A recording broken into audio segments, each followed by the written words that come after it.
عورت لفظ کے اعتبار سے، جسم کے اعتبار سے کل کا کل پردہ ہے۔ رب نے بھی اس کا لحاظ اتنا رکھا کہ جب ان کی پیدائش ہوئی تو اللہ تبارک و تعالی نے حضرت آدم کو بھی سلا دیا اور پورے کپڑے کے ساتھ انہیں بنایا اور بٹھایا۔ جیسے ہی آدم علیہ السلام کی آنکھ کھلی تو یہ خوبصورت ترین عورت بیٹھی ہوئی تھی۔ پوچھا اللہ یہ کون ہے؟ تو یہ بی بی ہے، کیونکہ یاد رکھو جیسے حضرت یوسف علیہ السلام دنیا جہاں کے حسین تھے، ویسے ہی عورتوں میں سب سے خوبصورت ترین عورت اما حوا ہے، لیکن ان کو پردے کے ساتھ بنایا، کبھی کہیں خالی نہیں جاتا۔ پردہ اصل امتیاز ہے، پردہ اصل زینت ہے، پردہ اصل خوبصورتی ہے، پردہ اصل عزت ہے،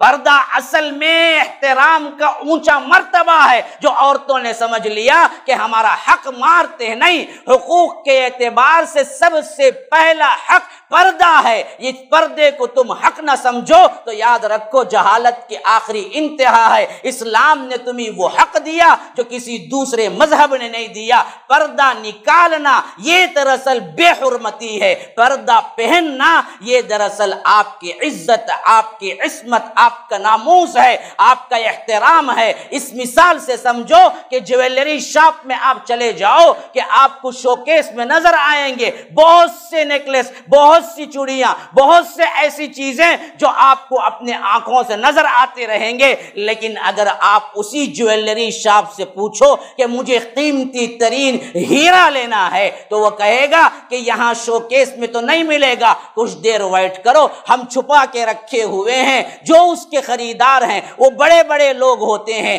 ہم لا کے تم کو بتائیں گے۔ اگر لینے کا واقعتاً ارادہ ہے تو پھر وہ ڈبیوں میں سے ڈبیاں نکالے گا، ایک نہیں، دو نہیں، تین نہیں، 4-5 باکس نکالے گا، پھر اس کے بعد قیمتی ہیرا نکالے گا اور ٹچ نہیں کرنے دے گا اور کہے گا کہ دیکھو دیکھو یہ دراصل ٹچ کرنے سے میلے ہو جاتے ہیں، آپ کو ہم دکھاتے ہیں گلاؤز پہن کر، یہ ہے ہیرا، دیکھ لو، اگر پسند ہے تو خرید لو، نہیں تو ہم پھر ڈبوں کے اندر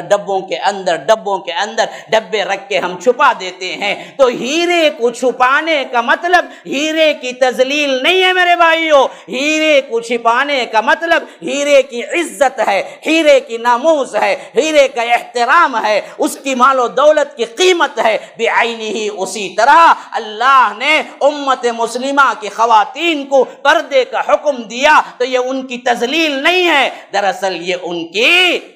عزتیں ہیں کہ اللہ کہتا ہے امت مسلمہ کی ہر ماں بہن بیٹی